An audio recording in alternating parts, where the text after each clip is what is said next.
तर hi friends, गेल्या व्हिडिओमध्ये तुम्ही बघितलात की MTDC रिसॉर्ट गणपतीपुळे कसं आहे आणि इथे एकंदरीत तुम्ही कसे राहू शकता आणि तिथलं बजेट तुम्ही बघितलं.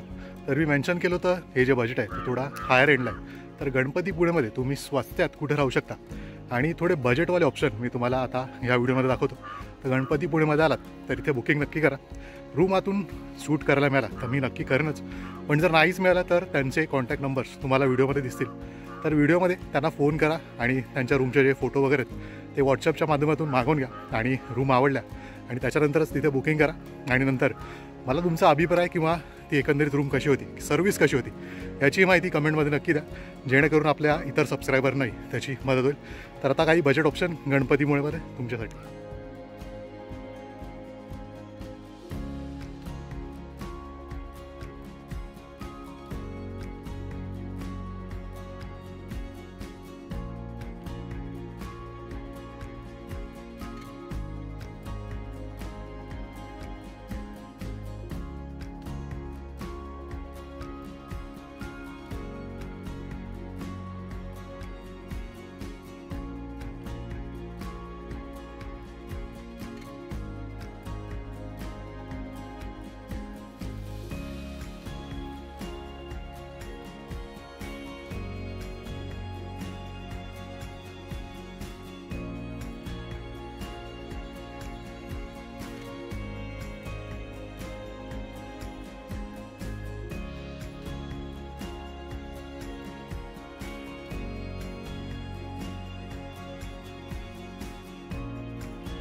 तुम्हाला अजून एक माहिती द्यायची झाली तर गणपतीपुळेमध्ये तुम्हाला एखादा दिवस तुमचा स्पेअर असेल, पेंडिंग असेल, तर तुम्ही या सगळ्या साईट सीनही करू शकता.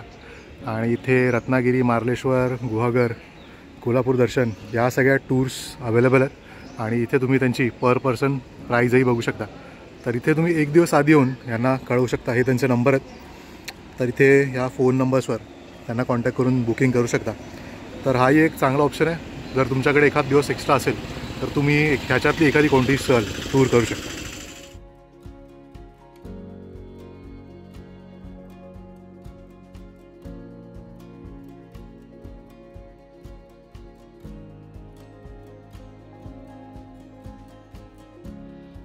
तर आता जे तुम्ही रूमचे ऑप्शन्स बघितले ते गणपतीपुळेचे जे मंदिर आहेत त्या मंदिरापासून खूप जवळ होतं त्या रूम्स.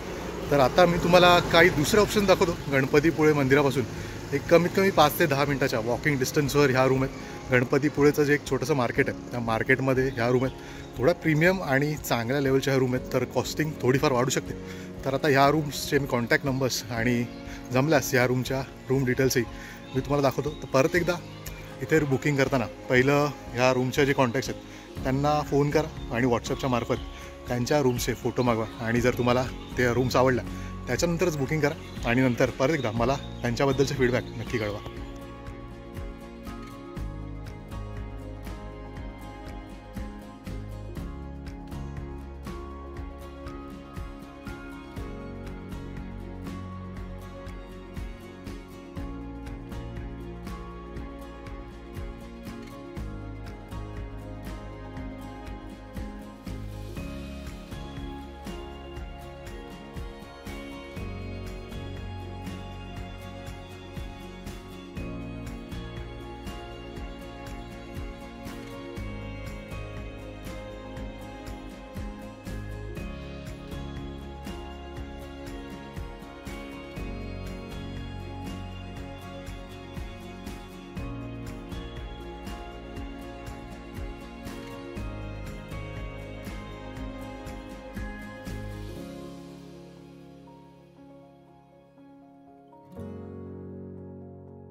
तर हा एक व्हिडिओ होता. तुम्ही गणपतीपुळेमध्ये स्वस्तात कुठे राहाल त्याचे सगळे ऑप्शन्स तुमच्यापर्यंत पोहोचवण्यासाठी हा एक व्हिडिओ होता.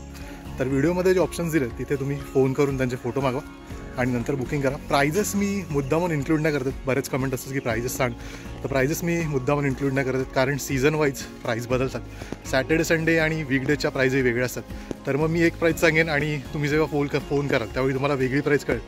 त्याच्यामुळे प्राईज मी इन्क्लूड नाही करत. तर तुम्ही फोन करा आणि प्राइजेस कन्फर्म करून घ्या, जेणेकरून तुम्हाला तेही खूप इझी पडेल.